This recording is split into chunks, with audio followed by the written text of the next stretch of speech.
My girlfriend was setting the dinner things on the table when suddenly my phone rang. I checked. It was an unknown number. I picked up the call, and someone said in a very affectionate tone, "Where are you, darling? I've been waiting for you for so long." Where are you? The moment I heard this, it felt like the ground slipped from under my feet. Because she had just told me a little while ago that she was going to a coffee shop with her friends for coffee. Before she could even say anything, I stood up and left the house immediately. I told everything to her parents. Later, she arrived at my office along with her father. My girlfriend and I had been together for 3 years. We met through mutual friends at a birthday party, and things just clicked from day one. She was thoughtful, had this infectious laugh, and we developed this comfortable rhythm where we could just exist peacefully together. About 8 months ago, we moved into a small apartment. Nothing fancy, but it was ours. That Tuesday evening started completely normal.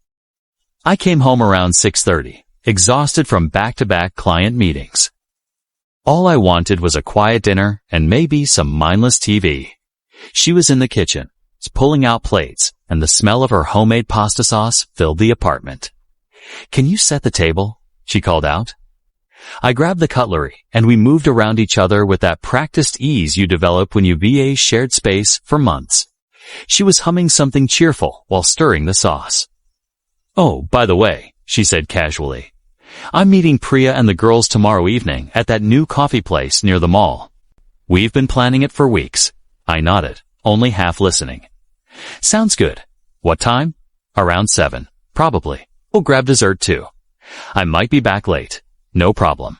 Just text me when you're heading home." Everything was normal. Everything was fine. I was placing the water glasses when my phone rang. Unknown number. I usually ignore those, but something made me answer. Maybe it was work-related. "Hello. Where are you, darling? I've been waiting for you for so long. Where are you?" The voice was male. Deep, but more than that, it was intimate. Affectionate, the casual familiarity of someone close, frustrated at being kept waiting. Time slowed down. I stood frozen while my brain tried to process what I'd just heard. "Are you stuck in traffic again?" I hung up before he could finish. Okay. My heart was pounding so hard I could feel it in my throat. "Who was that?" She called from the kitchen. I couldn't answer. My mouth had gone completely dry. "The coffee shop. Tomorrow evening, 7 p.m. I might be back late." The pieces started arranging themselves. The affectionate darling. The "I've been waiting for you." Tomorrow evening. But the call was now. Tonight. Unless she'd lied about when she was meeting them. Unless she was supposed to be somewhere else right now. Unless tomorrow was just a cover story. I looked toward the kitchen. She was draining pasta, completely oblivious that my world had just shattered. How long had this been going on? Who was he? Someone from her office. A friend I'd met, or someone from before me who never really left. I felt cold anger settle over me. 3 years of trust, of planning a future, of believing we were building something real. And for what? I grabbed my keys. "Where are you going?" She appeared in the doorway, wooden spoon in hand. "Dinner's ready. I have to go." My voice sounded flat. Distant. "Go where?" "What happened?" I need to go." "Wait, can you at least tell me what's wrong?" But I was already out the door. I heard her calling after me, panic in her voice, but I couldn't stop. If I stopped, if I looked at her, I might crumble. I drove straight to her parents' house. Maybe it seems extreme, but I needed witnesses. I needed people who loved her, but who also respected me. Her father answered the door, newspaper in hand. "Oh, hello. We weren't expecting you. Is everything all right?" Her mother appeared behind him. "Come in. Have you eaten?" Must have looked terrible. Because her mother's smile faded immediately. I told them everything. The phone call, the exact words. The coffee shop story that suddenly seemed like an alibi. The timing too coincidental to ignore.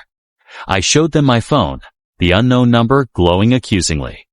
Her father's expression changed as I spoke from concerned to confused to something harder. Are you certain about what you heard? I know what I heard.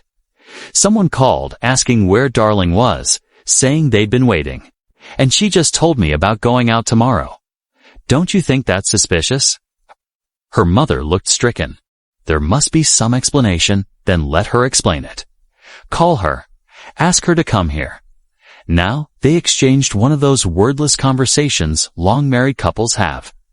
Finally, her father pulled out his phone. She didn't answer the first 3 calls. Each unanswered ring felt like confirmation. Why wasn't she picking up? On the 4th call, she answered. I could hear her voice, tinny and distant. Dad, what's wrong? You need to come home right now? What? Why? What happened? Just come here. It's important. Is Mom okay? Are you okay? We're fine. But you need to come. Immediately. Dad, you're scaring me. Are you alone? A pause. Yes. I'm at home. Why? Come to our house. Now she must have heard something in his voice because she agreed. Okay. I'll be there in 20 minutes. We waited in terrible silence. Her mother made tea. Nobody drank. Her father sat rigid, jaw clenched. I paced, phone clutched like evidence. 23 minutes later, headlights swept the window. A car door slammed. She burst through the door, breathless, eyes wide. What's happening? Someone tell me. Then she saw me standing there, and confusion flooded her face. What are you doing here? Why did you leave like that? Sit down, her father said quietly. Dad, what is going on? Sit down. She sat on the couch edge, looking between us. Someone please tell me what's happening. I held up my phone. I got a call tonight. Want to know what they said? Her eyebrows drew together. What? Who called? Where are you, darling? I've been waiting for you for so long. I watched her face carefully. Sound familiar? She blinked. What are you talking about? A man called me? Called me darling. Said he'd been waiting. And you just told me you're going out tomorrow evening. To a coffee shop. I paused, except maybe it wasn't tomorrow. Maybe it was tonight. Her mouth fell open. You think she couldn't finish?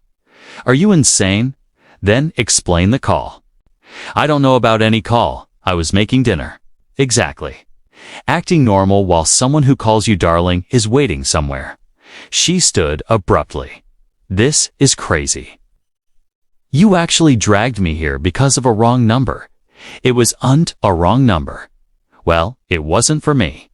Her father raised his hand. Both of you, calm down.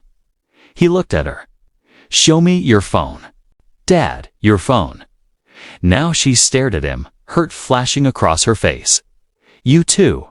You have nothing to hide. Show us. With shaking hands, she thrust her phone at him.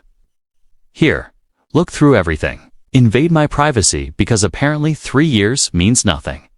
I noticed she was crying silently, tears streaming down without sound.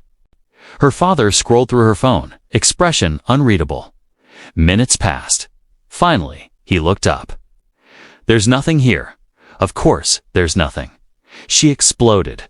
Because I haven't done anything. Then call the number back, I said. Right now. She snatched my phone and pressed the number. Put it on speaker. Hello. The same male voice answered. Who is this? She demanded. I'm sorry, who's calling? You called this number an hour ago. Who are you trying to reach? Confusion in his voice. I was trying to reach Samira. Is this her new number? She said she was changing carriers and the phone slipped from her hand. Samira, not her. Someone named Samira who used to have my phone number. The man was apologetic, embarrassed. He'd been dating Samira, who'd switched carriers and gotten a new number, my current number. He'd been calling what he thought was her number, not realizing it had been reassigned. The waiting was for a date they'd planned weeks ago. A simple, stupid, completely innocent mix-up. And I turned it into a relationship-ending accusation. The silence was deafening. Her mother wrapped an arm around her daughter, who was sobbing openly. Her father set both phones down and looked at me with an expression I couldn't read. Disappointment. Maybe she wouldn't look at me. I think her father said quietly, "You owe her an apology." I tried. Stumbled through inadequate words. "Sorry, so sorry. I didn't mean to." I was scared. She finally looked up, and what I saw wasn't anger. It was hurt so deep I could feel it. "You didn't even ask me," she whispered. "After 3 years, you assumed the worst without a single question." "I know, and you ran to my parents. Made them doubt me too." Fresh tears spilled over. "I need to go home." "Let me drive you," I said. No, firm. Final, "I need to be alone." I watched her drive away while I stood feeling like the worst person alive. Her father came out beside me. "Do you love her more than anything? Then understand something. Trust isn't just believing someone when it's easy. It's believing them when your instincts scream at you not to." He paused. "Do you understand what you almost threw away?" I did. The next morning, she showed up at my office with her father. I hadn't slept. She looked like she'd been crying all night, but there was something resolved in her expression. "I called that Samira woman," she said. "Found her through the carrier. Confirmed everything." She apologized for the confusion. I nodded, wordless. My father thought we should talk somewhere neutral, somewhere you couldn't run from. Bite in those words. I wouldn't run. You did run. Last night, you chose fear over faith. She took a breath. And I need to know if that's who you are. Because if you'll always assume the worst when things get difficult, I don't know if I can do this. I'm not. I panicked. I handled it terribly. But that's not who I want to be for you. Wanting and being are different things. Her father left us alone. 3 years, she said softly. One phone call almost ended us. What does that say? It says I almost lost the best thing in my life because I forgot how to communicate. It says you don't trust me. She was right. So where do we go? I asked. Long silence. Then, I don't know. I still love you, and I hate that I do. But I need time. Time to forgive. Time to see if you can change. Time to see if we have enough foundation left. How much time? I don't know. It's been 2 weeks. We're talking carefully, like navigating broken glass. She's at her parents' place. We meet for coffee sometimes, trying to find our way back, or forward, and I'm not sure which.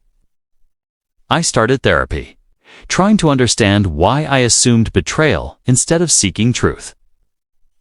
Learning that love without trust is just anxiety, and trust without communication is sand waiting for a storm. I don't know how this ends, but we're trying. And maybe that is all you can do when you hurt someone you love. Try to be better than your worst version. The lesson: before you let fear rewrite reality, before doubt poisons what you've built. Pause, breathe, ask questions. Give the person you love a chance to be who you've always known them to be, because some phone calls are just wrong numbers. And some mistakes can cost you everything. Have you ever let fear destroy something good before giving trust a chance?